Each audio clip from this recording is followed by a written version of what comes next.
My name is Claire Mercer. I am 37 years old. My husband died on a Thursday morning in September. His name was Nathan Mercer. He was 41 years old. He had been the operations director of Mercer Building Supply, the company his grandfather founded in 1,961 inches Knoxville, Tennessee. He was smart and generous, and he had terrible taste in movies, and he made the best coffee I have ever tasted in my life, and he died of a ruptured aortic aneurysm at 7:14 in the morning while I was in the kitchen making breakfast, and he was getting dressed in the next room, and I found him when he didn't come out, and I called 911, and I knew before the paramedics arrived that he was already gone. We had been married for 6 years. We had a daughter named Ivy, who was 4 years old. I was 34. That is the situation I was in when everything else happened. The everything else began at 4:17 that same afternoon. Nathan had been dead for 9 hours and 17 minutes when my mother-in-law, Roberta Mercer, called me on my cell phone while I was sitting in my own living room with Ivy asleep on my lap and my best friend Ellen beside me. Roberta said, "Claire, I am going to need you to hand in your access badge and your company laptop before the end of the week. We will be restructuring the operations team and your position will not be continuing." She said this in the tone she used for vendor negotiations. Level, businesslike. The tone of a woman who had decided something and was communicating the decision as fact rather than as a choice that could be discussed. I had worked at Mercer Building Supply for 5 years. I had joined as a financial analyst, and by the time Nathan died, I was the company's chief financial officer. I had rebuilt their accounting systems from a patchwork of outdated spreadsheets into an integrated platform. I had identified and closed a vendor fraud scheme that had been bleeding the company for 3 years before I arrived. I had restructured their debt portfolio and increased their operating margin by 11 percentage points. I had, in 5 years, made Mercer Building Supply significantly more profitable and significantly more stable than it had been when I walked in the door. None of that mattered to Roberta. What mattered to Roberta was that I was Nathan's wife, and Nathan was gone, and I was no longer useful to the Mercer family in any capacity she recognized. My husband's death had reclassified me. I was not the CFO anymore. I was not family anymore. I was the widow who needed to clear out her desk. I said, "I understand, Roberta. I will have everything returned by Friday." I said it in the same level tone she had used. Then I hung up, and I held my sleeping daughter, and I looked at Ellen across the couch, and Ellen looked back at me with an expression that was beyond anger, beyond horror, in some territory where language runs out. I said, "She fired me. Today." Ellen said, "Today." I said, 9 hours. Ellen said nothing for a long moment. Then she said, "What are you going to do?" I shifted Ivy on my lap. I looked at my daughter's face, which was her father's face in miniature, the same jaw, the same slight furrow even in sleep, the same specific quality of a person who was taking up exactly the space they were supposed to take up in the world. I said, "I am going to build something, and then I am going to come back." Ellen looked at me for a long moment. She said, "Okay, tell me what you need." That was Thursday. 3 years, 4 months, and 11 days later, I sat in the chair at the head of the Mercer Building Supply conference room table for the first time, not as the CFO, as the owner. And what happened in that room is the part of this story I have been waiting 3 years to tell. But first, I need to tell you about Roberta Mercer. Because you need to understand exactly who she was and what she was capable of before you can fully appreciate what happened when she walked into that conference room and found me sitting at the end of it. Before I go any further, subscribe if you are new here. Drop your city and local time in the comments. I read every single one. Now, let me take you back. Roberta Mercer was 64 years old when Nathan died. She had married into the Mercer family at 22, when she married Nathan's father, Douglas, who had inherited the company from his own father and who had run it for 20 years, before a stroke left him partially incapacitated when Nathan was in his late 20s. The stroke had not killed Douglas, but it had, practically speaking, removed him from daily operations. And that removal had placed Roberta in a position of authority she had been waiting for, with the specific patience of a woman who understood that patience was a strategy for the entirety of her marriage. She was not the official CEO.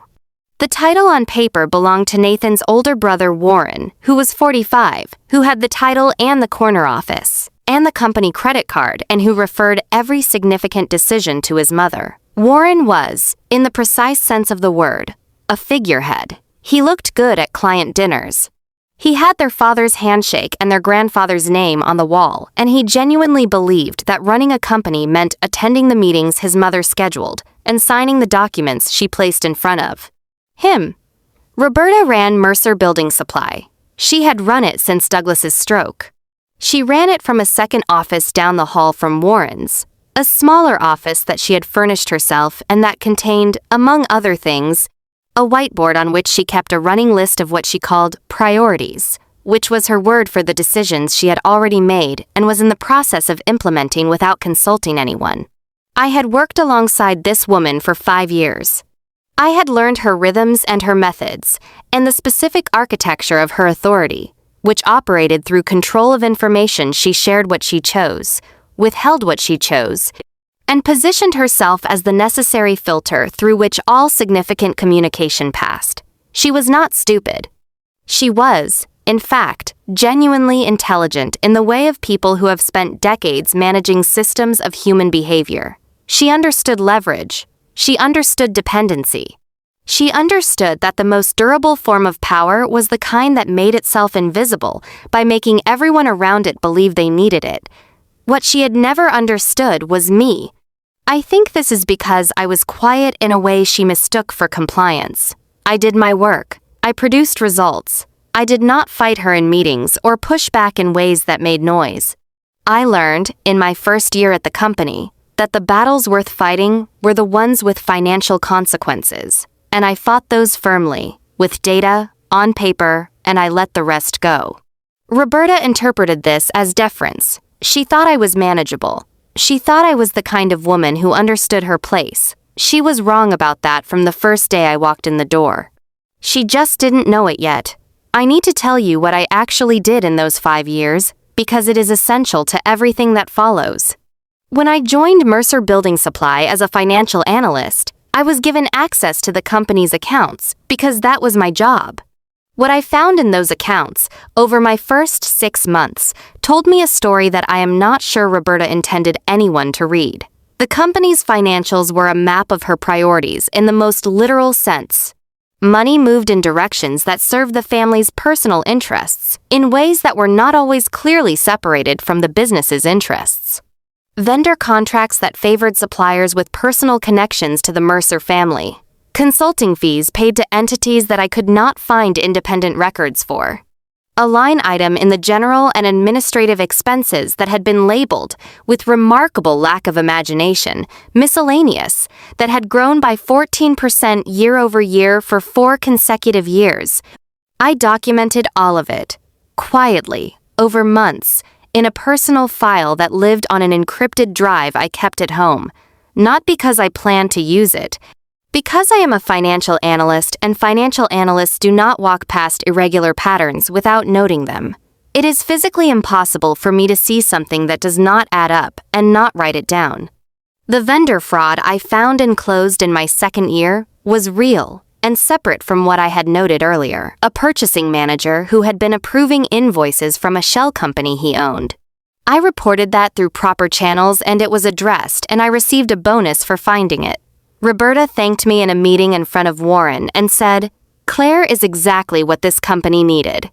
She meant it. In that moment, she believed it. She believed I was exactly what the company needed, a smart, discreet financial operator who would make the numbers work and not ask questions she didn't want asked. She had no idea that the questions I was not asking were not the ones she thought. When Nathan died and Roberta fired me 9 hours later, the encrypted drive came home with me, everything on it. Every irregularity I had noted over 5 years. Every pattern, every date, every figure, organized the way I organize everything, by category, by date, cross-referenced and annotated. 5 years of documentation. In a file I had labeled during one of the long evenings after Ivy had gone to sleep, and I was sitting at my desk trying to build the next version of my life, Mercer Complete. I did not know yet how I was going to use it. I knew I was going to use it. The when and the how were questions I was not ready to answer until I had built enough to be standing on something solid when the answer came. So I started building. The week after Nathan's funeral, Roberta's attorney sent me a letter. It was a brief letter, professionally drafted, that summarized Nathan's stake in Mercer Building Supply. His ownership percentage was 18%, a minority stake, non-controlling, inherited from his grandfather's original distribution, and never increased, despite the fact that Nathan had effectively run operations for the previous decade. The letter noted that under the terms of the shareholder agreement, Nathan's shares passed to his estate and were subject to a right of first refusal held by the other shareholders, meaning the Mercer family could buy them out at a price determined by a formula in the agreement. A formula that, when I had a business attorney named James Whitfield review it, turned out to produce a valuation significantly below fair market value.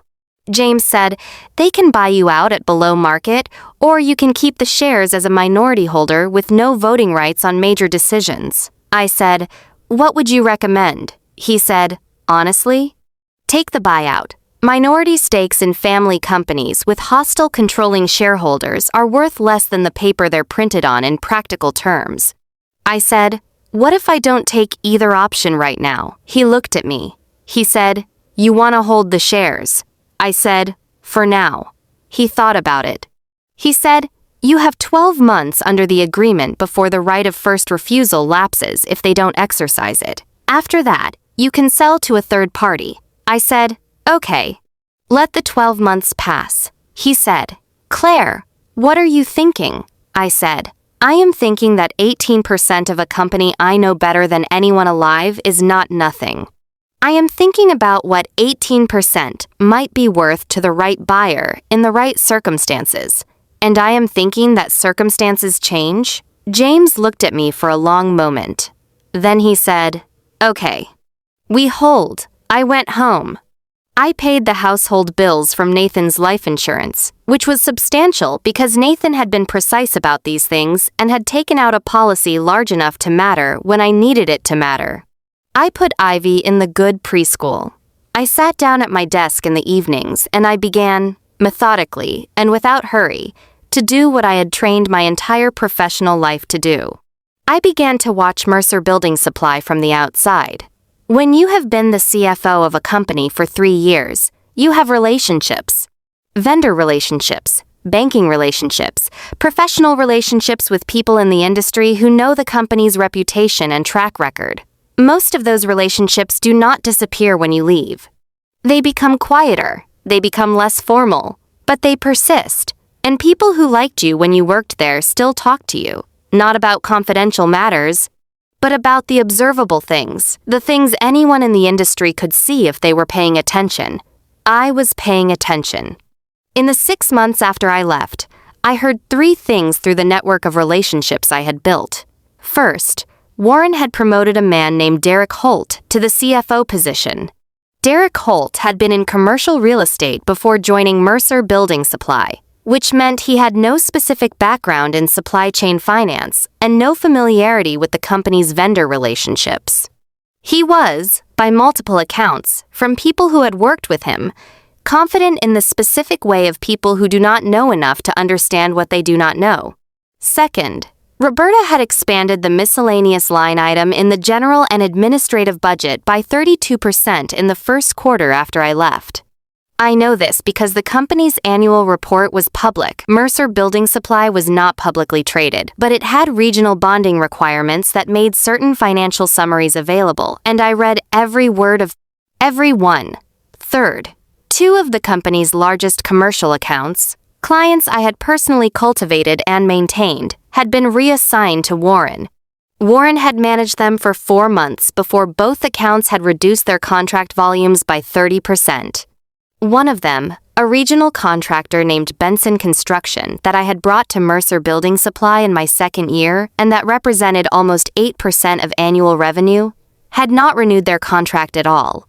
I noted all three of these things. I updated my file. I went to bed. In the evenings, after Ivy was asleep, I was building something else.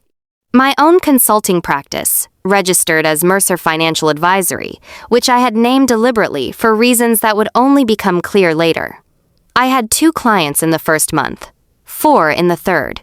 By the end of the first year, I had 14 clients, all mid-sized regional businesses in the building materials and construction supply sector, the exact industry I knew better than almost anyone in Eastern Tennessee. My clients paid me to do what I had done at Mercer. Building supply.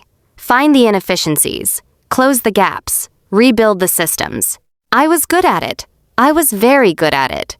And the practice grew because good work in a specific industry creates a reputation, and reputation creates referrals, and referrals compound. By the end of year 2, I had 22 clients and a practice that generated more income than my CFO salary had. I had also, quietly, spent 14 months cultivating a specific relationship that I had been building toward since the week after Nathan's funeral. His name was Robert Ashby. He was 63 years old, the founder and chairman of Ashby Capital, a private equity firm based in Nashville that specialized in acquiring and improving regional distribution and supply businesses. I had known Robert professionally for 4 years. He had been a potential investor in a Mercer Building Supply expansion that had not ultimately happened. He was direct and intelligent, and he had a specific investment thesis that I had spent months understanding. He looked for companies with strong underlying assets and weak management, where the gap between current performance and potential performance was large enough to justify the acquisition premium. I had a proposal for him. I had been writing it, piece by piece, for 14 months. It was not a short document. It was 63 pages, including appendices, and it contained everything I knew about Mercer Building Supply, the assets, the customer relationships, the operational systems I had built that were still running even without me, the debt structure, the cash flow projections, and the specific vulnerabilities that had been introduced in the year since I had left. I had also included, in a sealed appendix, a summary of the financial irregularities I had documented over 5 years, not the full detail. A summary, carefully drafted by James Whitfield to be accurate, without constituting a formal legal accusation. Enough to make the picture clear to an experienced investor without requiring him to do anything with it immediately. I sent the proposal to Robert Ashby on a Monday morning in April of the second year. He called me on Thursday afternoon. He said, "Claire, this is the most complete acquisition analysis I have received for a company of this size in 15 years of doing this," he said. "I want to meet." We met the following week. We met 4 more times over the next 2 months. Each meeting was more specific, more detailed, more transactional. Robert was not a man who moved slowly when he saw an opportunity he believed in. And he believed in this one. He had done his own due diligence. He had contacts in the regional construction supply industry who knew Mercer Building Supply's reputation, and what they told him aligned precisely with what I had documented. A company with strong bones, and a management layer that was quietly dismantling those bones through a combination of incompetence and self-dealing. He said, in our 4th meeting, "What do you want from this, Claire?" I said, "I want to come back. Not as CFO, as owner and CEO. I want to buy a controlling stake alongside your investment. I want to run the company." He looked at me for a moment. Then he said, "And you have the capital." I said, "Between Nathan's life insurance, the proceeds from my practice, and the 18% stake I still hold, I can come in as a co-investor with operational control. I need your capital for the acquisition and your backing for the credibility. I will run the company," he said. "And the current ownership, Warren and Roberta," I said, "they will sell." The company's financial position has deteriorated significantly in the past 2 years. They will not want to hold through a restructuring, and they will not have the capital to participate in one. When you put the offer on the table, they will sell. They will not like the price, but they will sell." Robert was quiet for a moment. Then he said, "You have been planning this since the week you were fired." I said, "I have been building toward it since the week I was fired. There is a difference." He smiled. He said, "I am in." The acquisition process took 7 months from the moment Robert submitted the formal offer to the day the documents were signed. 7 months is fast for a transaction of this complexity. It moved fast because I had prepared everything in advance: the financial model, the operational plan, the post-acquisition structure, the staffing changes, the vendor renegotiations that would need to happen in the first 90 days. I had done all of this before the offer was submitted, in the evenings at my desk while Ivy slept, because I was not willing to improvise at the moment of execution. When you have waited 3 years for a specific outcome, you do not leave the details to chance. Roberta's response to the offer was instructive. Her attorney called James and said the price was unacceptable and the family had no interest in selling. This lasted exactly 11 days before James received a second call saying the family was willing to discuss terms. 11 days was how long it took for Roberta to have the company's deteriorating financial position explained to her, in terms that her own advisors could not soften with optimism. The final negotiation happened over 3 sessions. I was not in the room for these. James represented me, and Robert's team represented him. Roberta was in the room. Warren was in the room. Their attorney was in the room. From what James told me afterward, Roberta ran the negotiation with the specific energy of a woman who understood she was losing and was trying to control the terms of the loss. She pushed on price. She pushed on transition timelines. She pushed on whether Warren could retain a ceremonial board seat. She got none of these things. She got the offered price, the transition timeline we had determined, and nothing for Warren.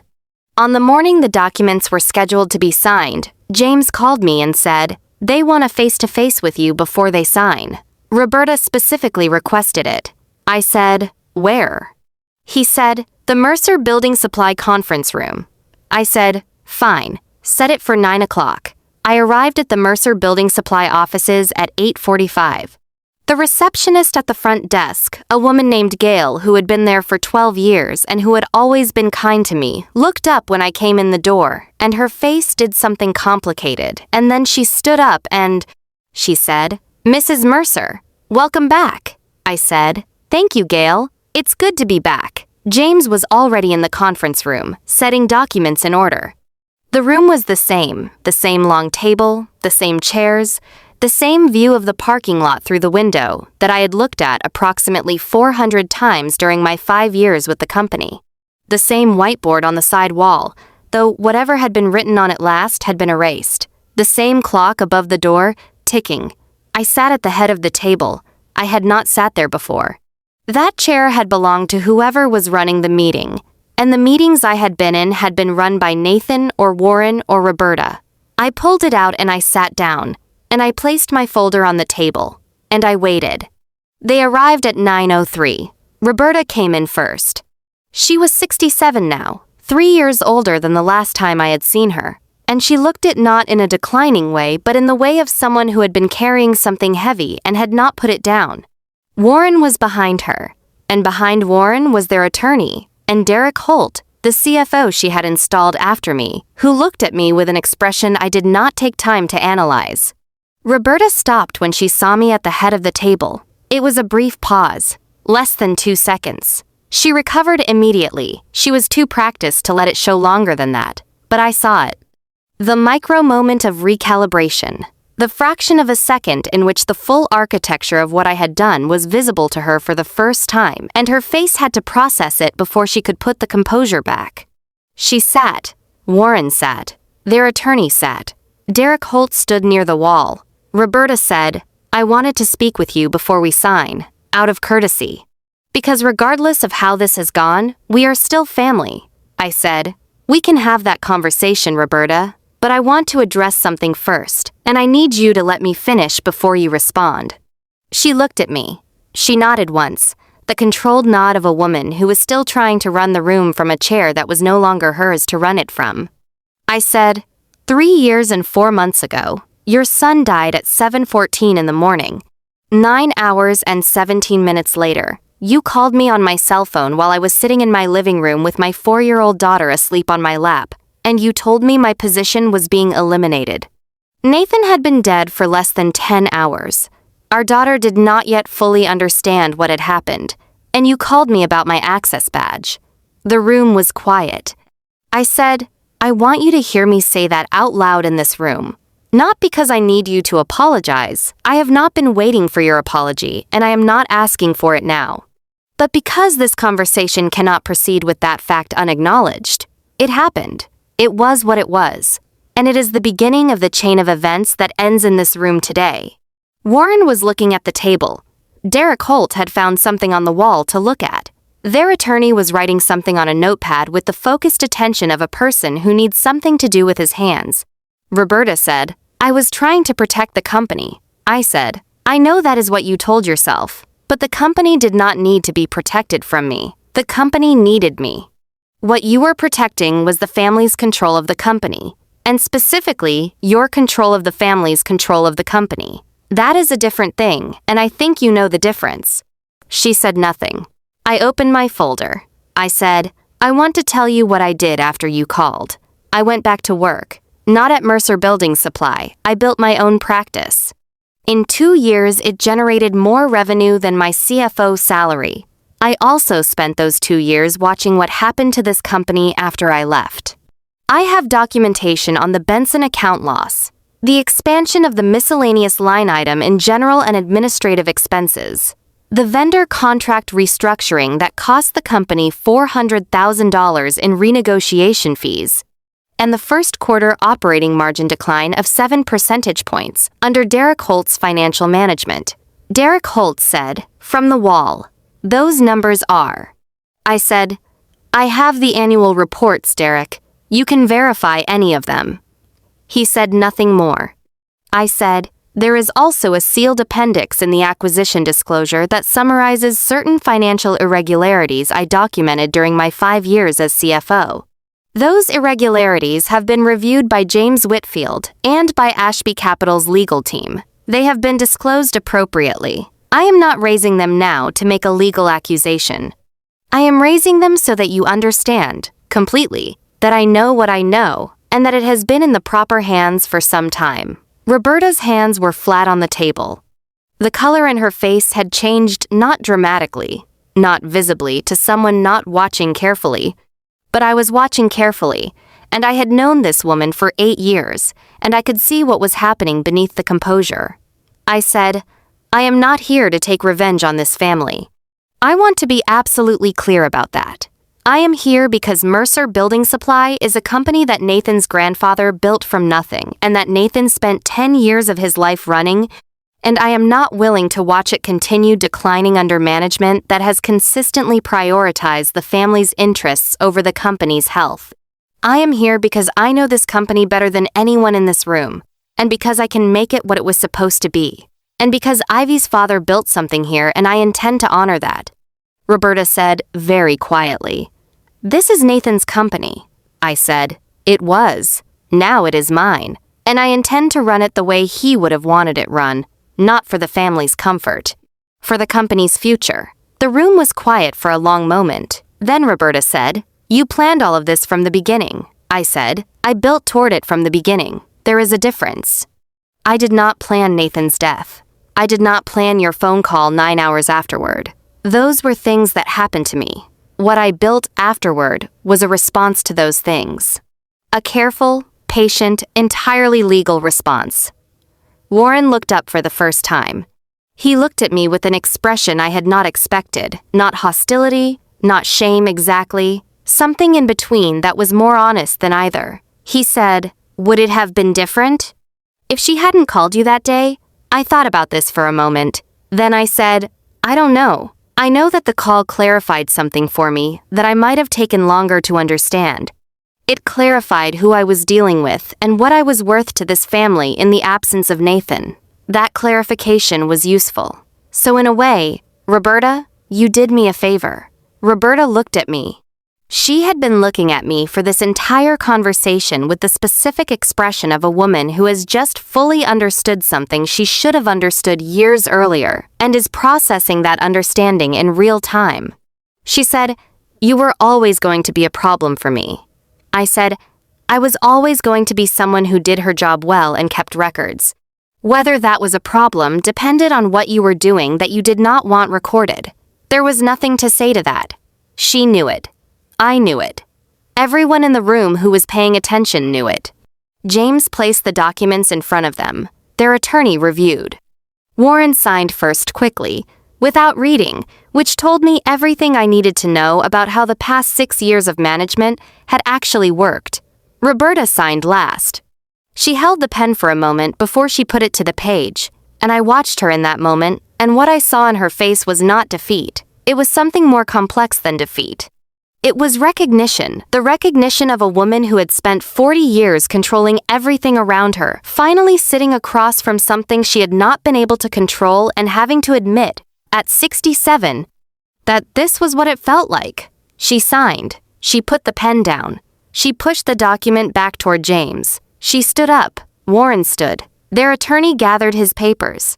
Derek Holt had already left. I had not seen him go. At the door, Roberta stopped. She turned back. She looked at me, sitting at the head of the table, and she said, "Ivy, how is Ivy?" It was the first time she had mentioned her granddaughter's name in 3 years. The first time. In 3 years. I said, "She is 7. She is healthy. She is in 2nd grade. She is doing well." Roberta nodded. Something moved in her face that was real, not the boardroom composure, not the management persona, something older and more human underneath it. She said, "Good, that is good." She left. The door closed. I sat at the head of that table for a few minutes after they were gone. James gave me the space. He knew me well enough by then to know when I needed to sit with something before moving on to the next thing. I thought about Nathan. About the way he had talked about this company, not always with pride, sometimes with frustration. With the complicated feeling of a person who has inherited something that means a great deal to them and that has also, in certain ways, cost a great deal. He had wanted to fix things here. He had run into resistance that was structural and family-shaped, and he had managed it with patience because he was patient, and because he loved his mother despite everything she was. He had told me once, in our 4th year together, that he thought if the right people were running the company, it could be something genuinely significant in this region, not just a solid family business, but something that lasted, that employed real numbers of people, that was built to outlast the family dynamics that had been quietly limiting it. I thought about Ivy and the company bearing her father's family name, and what it would mean for her to grow up knowing that her father had built something that had not been lost. Then I opened my folder and I pulled out the first page of the 90-day operational plan, and I started working. There is no better revenge than that. Not the signing of the documents, not the moment Roberta saw me at the head of the table. Those were moments, real and significant and earned. But the real answer to everything was the work. The 90-day plan. The vendor renegotiations. The rebuilding of the Benson relationship, which took 8 months and which I pursued personally, calling them myself and sitting across from their operations director and saying, "I am back and here is what we are going to do differently." The financial systems updates that restored the margin improvements I had built before I left. The hiring of a new operations team that actually knew what it was doing. 1 year after the acquisition, Mercer Building Supply's operating margin was higher than it had ever been in the company's history. Not by a small amount, by 4 percentage points above the previous peak, which had been during my time as CFO. The Benson account was back. 3 new commercial accounts had been added. The company's regional reputation, which had been quietly declining under Warren's management, had recovered to the point where we were being approached for partnerships that would have been out of reach 2 years earlier. Robert Ashby called me on the 1-year anniversary of the acquisition. He said, "Claire, I want you to know that this has been the best performing acquisition in my firm's portfolio in the last decade. He said it with the understated satisfaction of a man who had taken a calculated risk on something he believed in and had been proven right by the numbers. I said, "Thank you, Robert. We are just getting started." He laughed. He said, "I know. That is why I am calling to discuss the expansion. Ivy is 7 now. She comes to the office sometimes after school and does her homework at the small table I put in the corner of my office for exactly that purpose. She knows that this building has her father's name on it. She knows that her father was proud of what his family built, and that her mother runs it now. She does not yet know the full story of how that came to be. She will, when she is older, when I can tell it to her in the way it deserves to be told. For now, she knows the simplified version. Daddy built something, and Mama is taking care of it. That is exactly true. That is the whole thing in 6 words. Warren, I do not hear from. He has moved to Florida, which is where the Mercer family has a vacation property, and as far as I am aware, he is living quietly on what the acquisition generated and not thinking about supply chain finance. Roberta called me 4 months after the signing, a Sunday afternoon. I answered because I had decided, sitting at that conference room table, that the door would not be locked from my side. She asked if she could see Ivy. I said I would think about it, and I called her back 3 days later and said, "Supervised visits, once a month, at my house." She said, "Of course." She has come every month since. She and Ivy make cookies. Ivy likes her.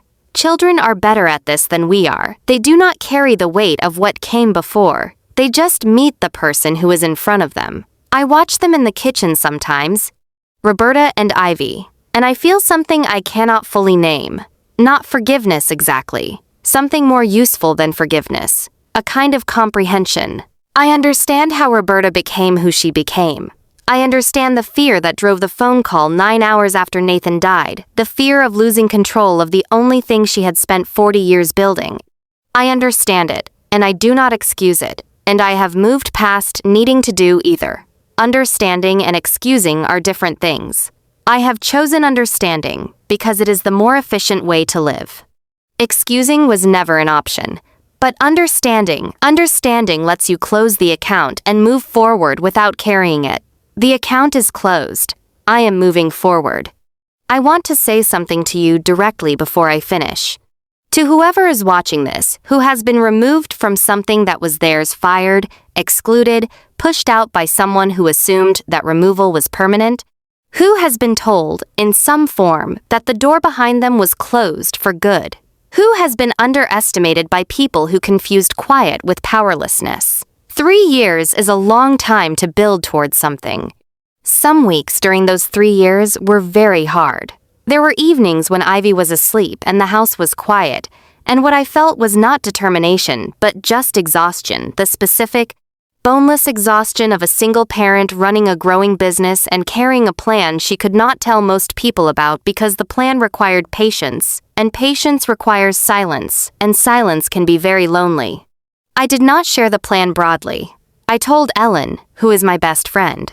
I told James, my attorney, who needed to know in order to do his job. I told Robert Ashby when the time was right. I told no one else. Not because I was protecting a secret, but because I had learned from watching Roberta that loose plans create vulnerabilities. You do not announce a building while you are laying the foundation. You lay the foundation, then the walls, then the roof, and when it is built, you open the door and you walk in, and what has been built speaks for itself. The phone call at 4:17 on the day Nathan died was the worst thing that happened to me in those years, and it was also the clearest signal I have ever received about exactly what I was dealing with and what I was going to need to do about it. I am grateful for the clarity. I am not grateful for the cruelty, but the clarity was a gift, and I used it. The head of the table is exactly where I am supposed to be. I did not arrive there through inheritance or connection or luck. I arrived there through 3 years of precise, patient, documented work. Through a 63-page proposal and 5 meetings with Robert Ashby, and 14 months of building a consulting practice from a home office while my daughter slept. Through 18% of a company I refused to give up at below market price because I knew what I was planning to do with it. through every evening at my desk when I could have stopped and didn't. That is the story. That is the whole thing. If this story stayed with you, if you know what it is to be quiet when someone expects you to break, and to build when someone expects you to disappear, leave a comment. Tell me where you are watching from. Type, "I built it anyway" if you know exactly what that means. If you are new here, subscribe. There is another story in the description I think you need today. Thank you for being here until the very end. That was my story.